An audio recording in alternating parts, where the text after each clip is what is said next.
Hi everybody, my name is Jenny. I'm a research assistant at Beth Israel Deaconess Medical Center in the Division of Digital Psychiatry. Um, that's the area where this study is being conducted.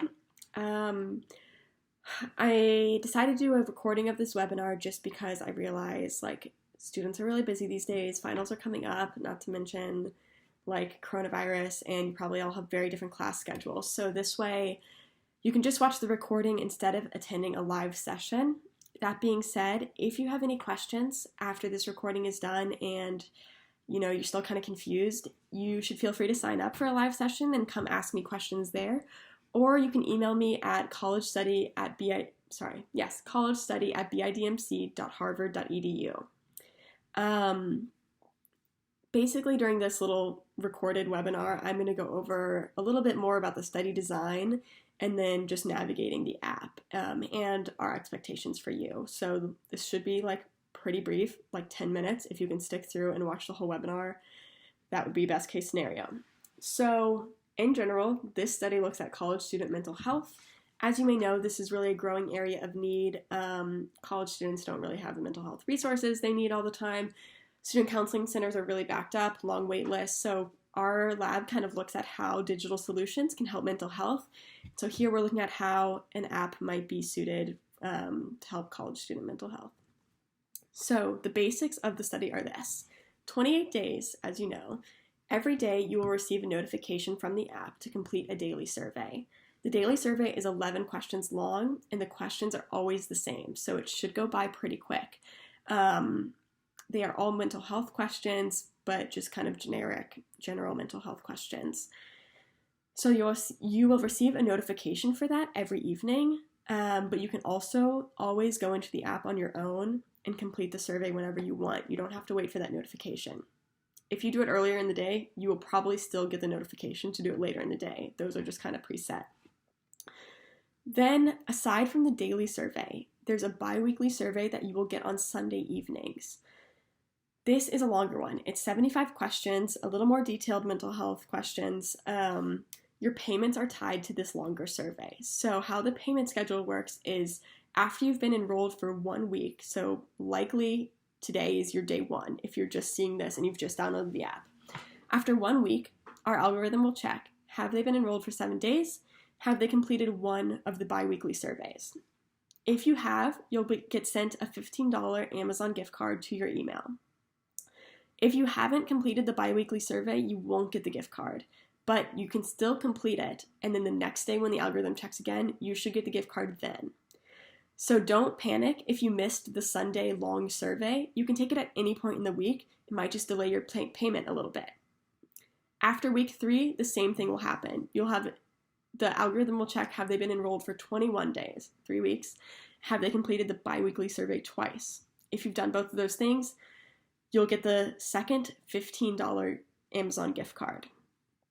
I know that's a little confusing. Basically, after 1 week, you get the first $15 if you've done everything right. After 3 weeks, you get the second $15 if you've done everything right. If you ever feel like you should have gotten a payment and you didn't receive it, definitely email me. I don't want anybody to feel like they're getting scammed here. We don't mean to do that. It's just, sometimes accidents happen. So email me if you don't get a payment when you think you should have. The final $20 payment comes at the very end of the study. So after 28 days, we will email you with a final survey to complete on REDCap, which is the same site you used for the enrollment survey. Once you complete this REDCap survey, we will send you a $20 Amazon gift card. So the 15 is the first one, you get another 15, and then you get a final $20. So that adds up to $50 of Amazon gift cards. I hope you like Amazon. We don't have any other options. Okay, every time that you get paid, you get an email with that gift card code. In that same email, there's a link to fill out a payment form.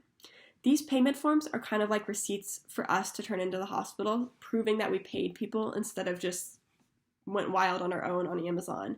So you should see this website with 3 options: the week 1 payment form, the week 3 payment form, and the final payment form.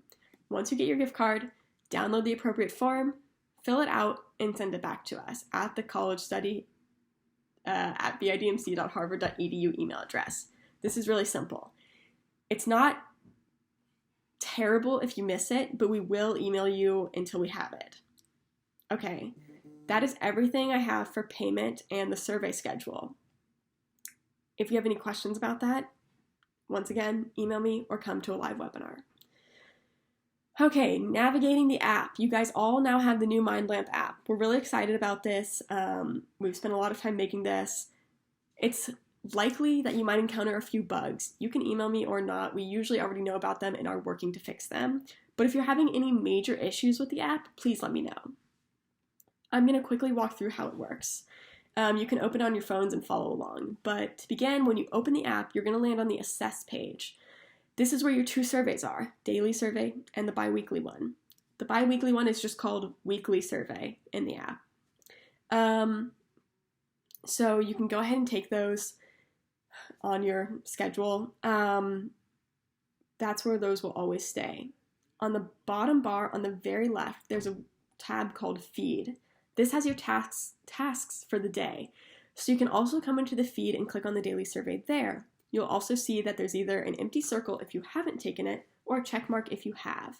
So if you took it at 7 a.m. and you don't remember, you can check there. The next tab is called the Learn tab.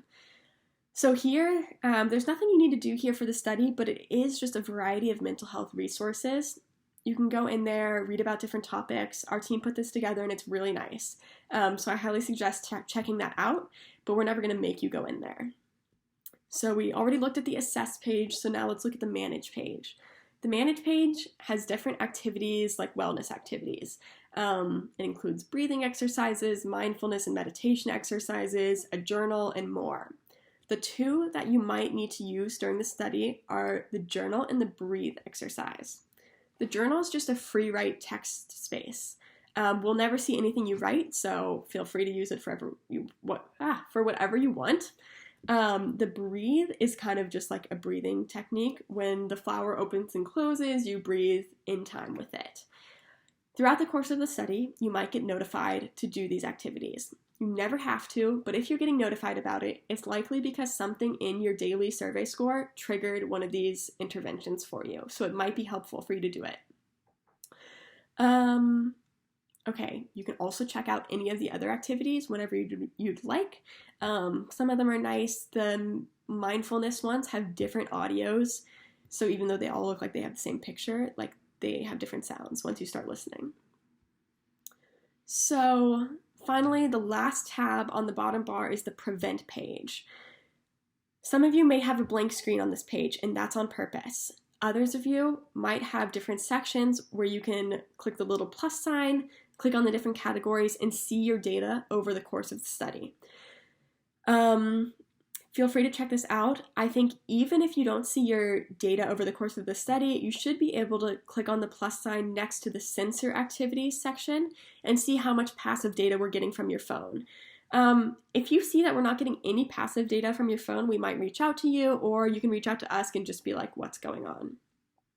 Otherwise, that's all the Prevent page is.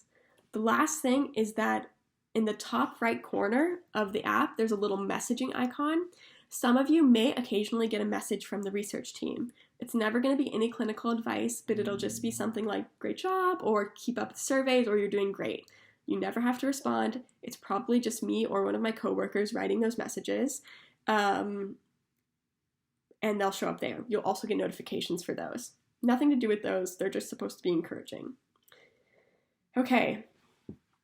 Final housekeeping thing is I know that in the app setup, I said to allow location always. And a lot of times on your iPhone, it doesn't give you an always option. It says allow once or allow while using.